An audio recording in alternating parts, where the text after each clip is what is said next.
Hockey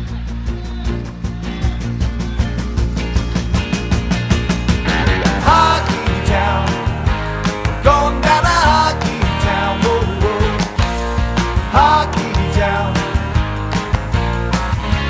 take me down to hockey town, yeah, yeah, yeah.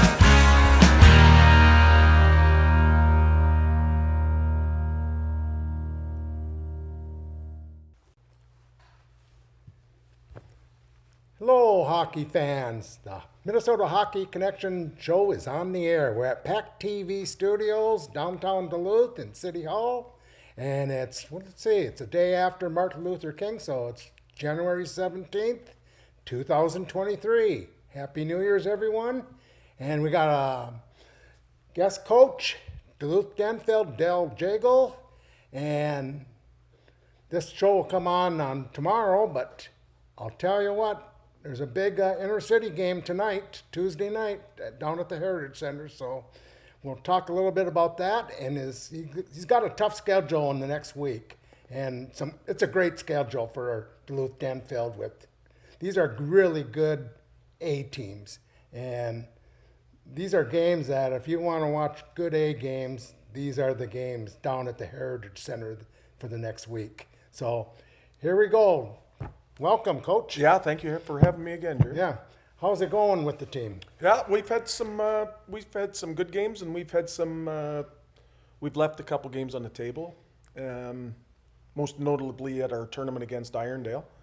But like you said, we've tried to improve our schedule, play a harder schedule, and kind of branching out, and got some opportunities to play some teams that we haven't played, and we're 10-5-1 right now, so I think we're right where we need to be. But like you said, we got a tough schedule coming up here this next week. Yeah, I was looking at your record. Like you say, 10-5-1. That's not a bad record for any team. I mean, when you're getting 2 wins for every loss. But I think this next 4 games will really show a lot what your team is like, because you got Duluth East, which, their record, you don't go by their record. Truthfully, they're a pretty deep team. And if they can get it together, I can see them have a chance to go to state. Even. Well, and currently they're playing a lot better than they were at the start of the team. So obviously they've made some improvements, and yeah, they're playing very well right now. I think they're missing their top player for tonight's derby game, but yeah, we got them, and then we got East Grand Forks that we haven't played before. So that was one of our additions to our schedule, and then Saturday we got War Road. So going to be a good test, going to be a good measuring stick, and we just came off of a big weekend against Northern Lakes and Little Falls, where we played really well against Little Falls. So yeah, and they're a decent team. They're not a top 5 team, Little Falls, but they were in the top 10 many times this year, and they're always going to be in probably the top 15 in Class A. So that was a good game to go on the road and get a win. Well, I don't think it's an easy place to play. No. They might not be ranked as high as they have been in prior years, but they got a couple good players, and that's not an easy place to go and play. And we competed our butts off, so it was good for our hockey club. Yeah, after Duluth East playing the AA team in town, East Grand Forks, I was up there maybe 2 years ago, and I saw them play Rosal. And Rosal had one of their better teams in, the last 5 years probably. Mm-hmm. And it went right down the end, and East Grand Forks won that game. And but the thing I noticed about East Grand Forks, they've had some good teams in the last 10 years. But they've been having problems in the goaltending part, where they're under 85% save percentage. Yeah. And you can't win too many games when you only save 85% or less, so. But it seems like every 3 or 4 year cycle that they're making a trip down to St. Paul. So. Right. And well deserving too. It's not a fluke. This is a very good program up there. And wasn't it last year that their Bantams and Pee-wees were either first place or second place in the state? I really they're up there. Yeah, it's so great program. Yeah, for sure. Yeah. And then you got Railroad on Saturday here, You know, if you want to see one of the top players and the top goalie in the state, probably, that'll be a great game. You know what time that game is? Is it in the afternoon or night? It's a really good question. I'm thinking afternoon. Okay. Yeah. But you can go on legacy.com or minnesotahockeyhub.com, mnhockeyhub.com. Well, get that schedule. Yeah. It'll be on there. But Rural's 14-0. But here's what some of the things I like about that team. Their power play is 37%. They got one of the better first lines in the state. Well, we were just looking at that, and everybody's talking about Jago, but the Pilgrim. Pilgrim's up there, and Right there. they're tied for points. Or Right. I think Pilgrim might have moved ahead of them. And then the PK, 95%. So special teams there. I mean, that's a great team, especially when this team is probably putting out that first line. I guarantee it's close to half the game. You know? Oh, for sure. That's how Hardo's always. Right. And then you got a matchup the following week with Rockridge, which is becoming, a good little competitive two teams that starting to get a little rivalry there. Well, that's the parity, with the exception of the one team in our section, it's kind of an exciting section. So the rivalries are in Section 7 Single A are rebuilding again as amongst some of us our secondary teams. It's Right. So I mean, Hibbing's good, Rockridge is good. We'll have to probably. We'll have to win that game probably to get the second seed. If Yeah, we're that's come what I out mean. of This that. is an So, important game for seeding. for sure. And you got to get through these 3 tough games before that. And one thing you got to be is injury free now. Yeah, the one thing about playing better teams and high pace, you play differently, and it pays off dividends. When you play the top teams, you learn better habits and positioning on the puck, which allows you to play better against our single, the single A teams Right. that we match up well against. Right now, just looking at everything, that you've seen almost all your teams in your section. Who would be the 4th team in your opinion, for the sections? Well, I don't want any bulletin board material, but it's the team on the hill is the top team in our section for sure. And then Right. I think you can put us. Well, I'm saying I mean the 5th team really. Would it be Proctor? It would probably be Proctor. I mean, it's between hard to us, say. Rockridge, and Hibbing for the Right. 2nd, 3rd, and 4th seed. But Yeah. I would put probably Proctor. Okay. Yeah. Okay. You went to UMD and played hockey there, and you had a great career. And you came from Canada, Manitoba, and you stayed in town. Mm-hmm. And then, what year did you start working with Brendan Flaherty? So I came back, and me and my family settled back in Duluth in 04. So I coached, helped Mike Farrell coach the Pee Wees, and then I coached the Bantam Lakers for 06. And then after that, it was, I think, 06, 07 to About 10 years in. about 7 years. Yeah, it was years, 7 years with Brendan. So, Okay. Well, I miss that guy. He did a great job. The more I think about it when I watch hockey up north here, how hard that is to what he did to get that program going, what he have to do, the criticism he has to take, and you turned out a bunch of really nice young men there at that program, where it's night and day when they started there and when they finished there. I can go on and on with some of these players, but he did a great job with you and Jason Watts too. So. Yeah. Oh, I miss him too. It's the best thing about Brendan was it was behind closed doors, the laughs and after games and the good the bus trips and stuff. But when you're an assistant coach and under Brendan, you don't do anything except for basically on ice systems and maybe special teams. He was absolutely so organized; it was unbelievable. So it was just all. I mean, it was a personality right down to the thing. So, but yeah, he did a great job. I miss competing with him and against him. So then you've been with Duluth Denfeld now, head coach, for, is this your 6th year? 6th year, yeah. Yeah. Yeah. And you started out, let's see, a little slow, 10-5, 10 and 15. Then you you have had winning records and some good, good winning records. 1920, you had a 21-6 winning record, and then COVID hit, so you had a 9-6. So you had less games, and then last year you had a 19-9. And last year's team, you had at least 4, maybe 5 really good offensive players. Yeah. And you had a couple good D. But this year, the team is so different. And you got, to me, you got one elite offensive player in Andrew Larson. Yeah.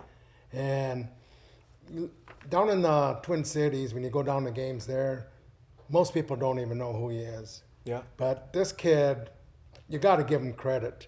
How many extra shifts he has to do, how many times he has to be in that offensive zone so you guys can score.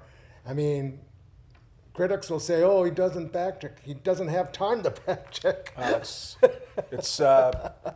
He's the Pony Express for us right now. He's delivering the mail and carrying the mail. So you got to, he's an elite player, and I think he's the best player in 7A, maybe the best player in the area, entire northern Minnesota. So, having said that, the critics can say whatever they want, and that's what I find a lot with a lot of coaches and scouts. They love to talk about what they can't do instead of what they can do. And if you look what Andy's done for us, it's here's the thing. It's amazing. Okay, last year you had a whole bunch of offensive players. Yeah, we had the McClures and Davidson. So you can't get on one. No. Every team knows there's one player. You stop Larson, you stop Denfeld. They haven't done it. Nope. So you got to give this kid credit, man. We went into Little Falls and they were keying on him there, and he ended up with 3 goals and 4 assists. And he's an elite skater with elite skills. He's been in my camp since he was 11 years old. So I'm pretty familiar with him, and he's pretty familiar with me. And I know what I would just love to see him in a program where he only has 40-second shifts. Because I got him on the ice at every position. And he goes for out and extended does the periods. jobs. But it's the same with Postal. Postal is playing a lot of positions, a lot of minutes too. Right. So, that's the beauty of high school hockey. You get a lot of ice time. If you're a good player, you get even more. So that's true. how it goes. So, looking at the other players, you got a couple young D and two juniors there, out there on the blue line that are doing pretty good. They're getting better and better as the season goes on. What do you look for in tonight's game, probably? Well, I've seen Duluth East enough times to know that they are playing down low a lot, and just like our team, I think with Andy, I think their team goes through Christian. And Winkler.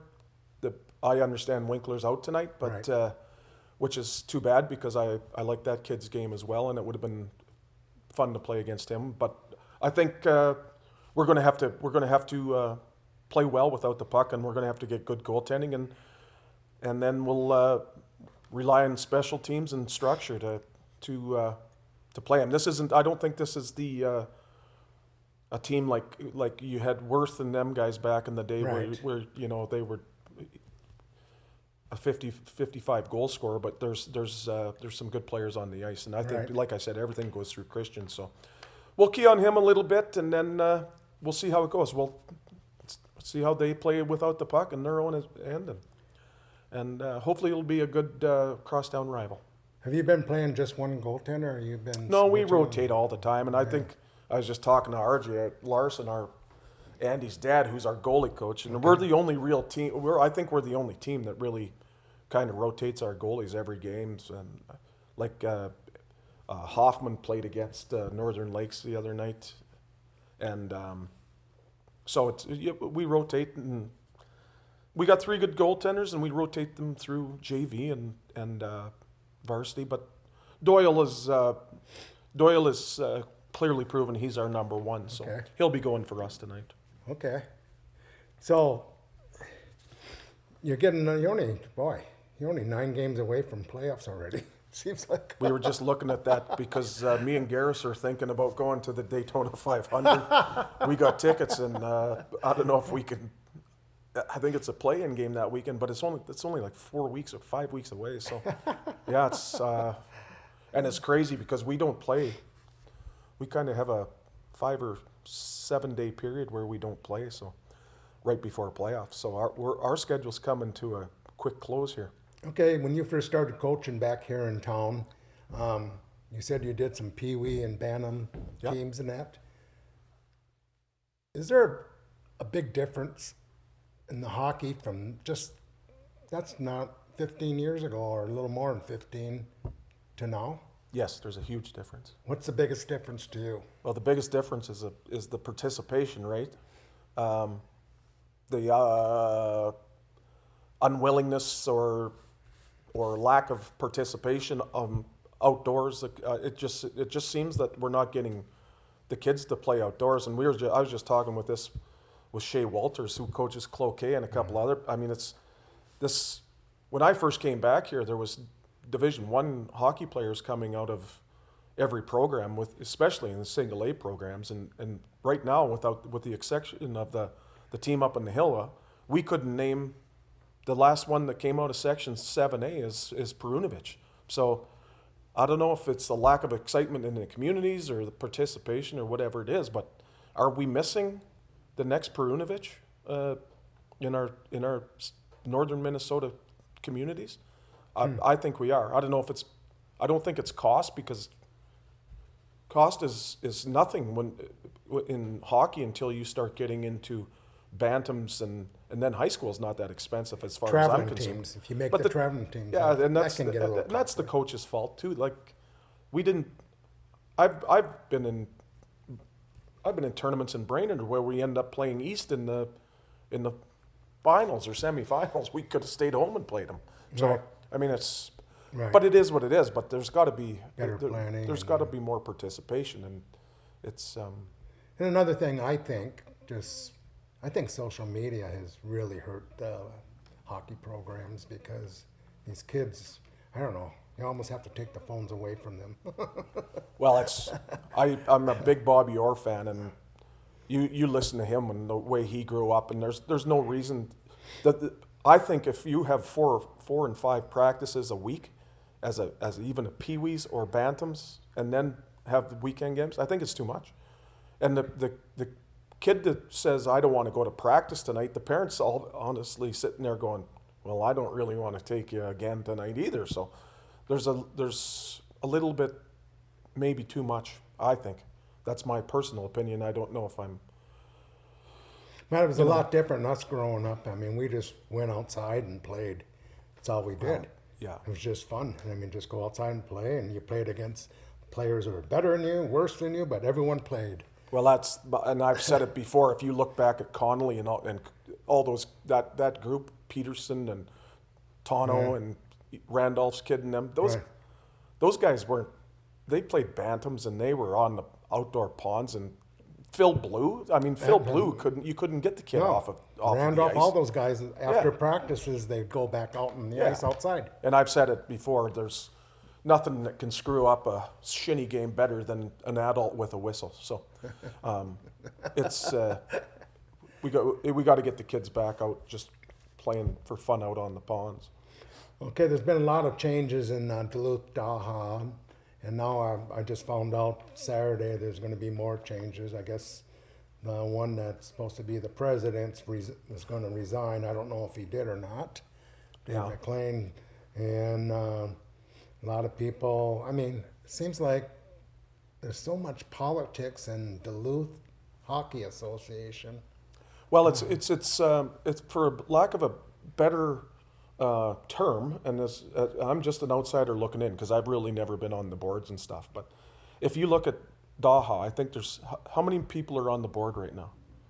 I have no idea. Well, I think it's around 20. Wow. So if you have a 20-man board, how do you come to a decision on anything? And then you got every outdoor rink has its own board. And So you talk about bureaucracy.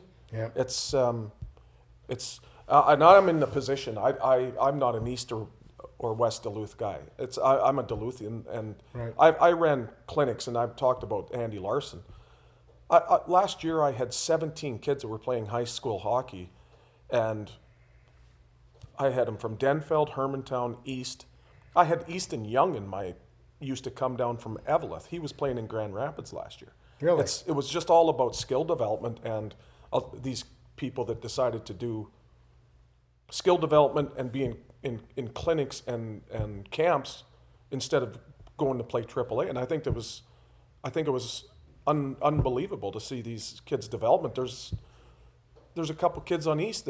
Christian came to mind. Caden, or there's another kid. What's his name there? Gunderson? No, it's Caden Cole, I think. Oh yeah, or something sophomore. Yeah, he was in. So I do whatever's best for Duluth hockey. I could care what jersey you wear during the season, in the summers and off-season camps and everything. We got to have that mindset. It's shrinking. And if you don't believe that, you've got blinders on. The participation is shrinking. Well, I go to a lot of hockey games, Yeah. and especially high school. And I'll tell you what, every year I'll talk with coaches that, hey, the last 5 years, it's going downhill, downhill, downhill, Yeah. where no one up here pretty soon is going to be able to compete with the Twin City teams. Yeah. Because something's going wrong. And I don't know, I can't pinpoint, it's going to be a lot of things, I think, but there's a lot of things going on that's not making it right. Yeah. Well, it's there's a lot of armchair quarterbacks and a lot of criticism I hear. And how about we talk about the good things that are happening? What a special dynamic we have in Duluth, and I think the days of the East rinks and the West rinks, I'm not so sure that that's the greatest model anymore. It's the greatest model is the amount of kids playing, and then playing it within their skill set. So, looking at what's going on, and do you think, I've been thinking this for a long time, that's going to happen sooner or later. There are going to be some mergers. Oh, I agree. It's. I mean, right where you'd be shocked if you said that 15 years ago. Yeah, I mean, yeah. Oh, for sure. And I've been trying to sound the alarm for the last 7 years, and I talked to some very experienced coaches in this area, and one of them is very, very experienced with kids in the programs, and he was very outspoken, and that fell on deaf ears, and sure as he said that it was happening, and he was right on the money, and that's sad. It's very sad. I mean, this is, and I'm totally, I love Minnesota hockey, and especially northern Minnesota Community hockey. hockey. And it's the amount of people I know up on the Iron Range and throughout the northern Minnesota, even all the way over. We played Northern Lakes.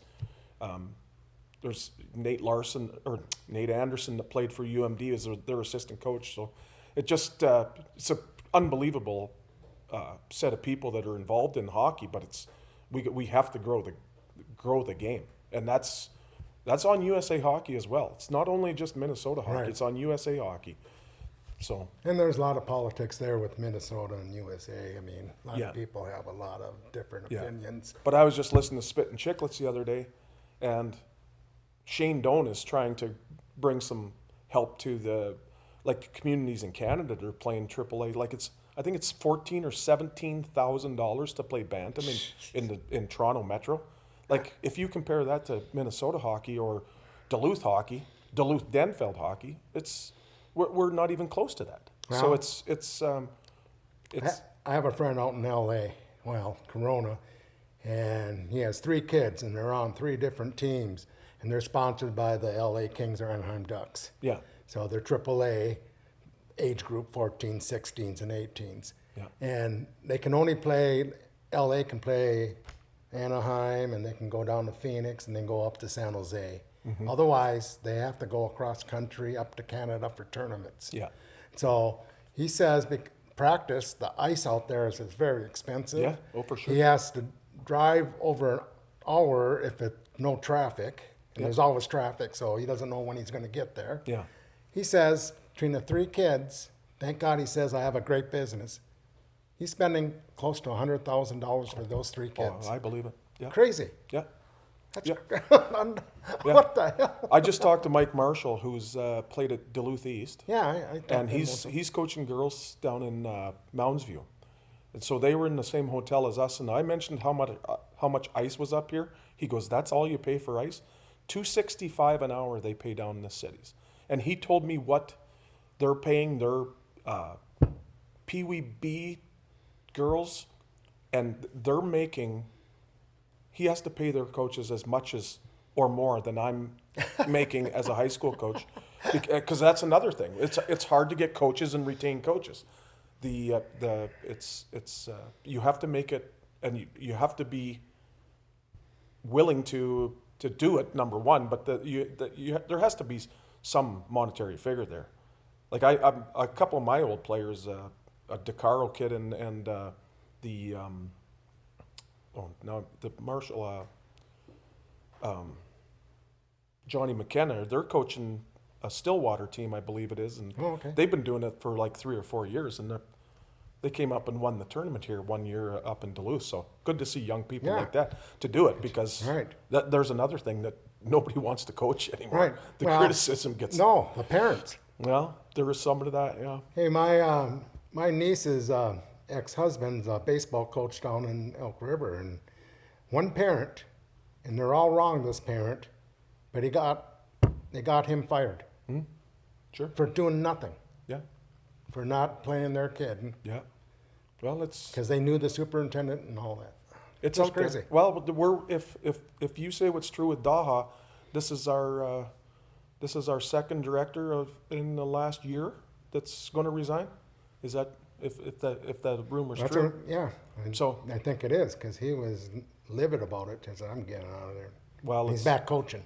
Yeah. So that's, we had Clark, and then we had Jason Watt there for a bit, and then Bob Nygaard was basically lending his time, and then I believe he stepped down, and the new guy stepped up, and if he's stepping down, that's quite a turnover. Who wants the job almost? Well, you got to have thick skin, and I think you got to take big stands, and I don't know. It's hard not to be pushed around, but sometimes pushback is good as far as being pushed around. Right. What's the last question? You see a future of you coaching for long term? Well, I don't know. I just kind of lost my employment here with some downsizing throughout our company and here, so I'm not too sure. It's you might have to move, huh? It's it was one of those choices that I was going to have to move, but I'm not willing to move right now, and it's really hard when you see who the next wave of kids coming up that's been in your camps, and you see every day. And there was a little kid from Hermantown last night that said, "Hi, Dale," and I'm like, "Who said that?" And it was a little postal kid that said hi to me. So it's good to see a next wave of kids. Not saying I'm going to coach him, but there's the next wave of our bantams and stuff that are coming. I would like to be involved with them, but it's the time commitment is crazy. Yeah. But hey, first of all, thank you for coming on the Minnesota Hockey Connection show, and thank you for coaching these young men, and I hope you continue. But if not, best of luck and everything, and the rest of the season. Well, thanks for your support, Jerry. You've done a great job covering high school hockey and being at the rink as much as you are. It's that we need a little more of that throughout the entire northern Minnesota. Okay, see you at the rink.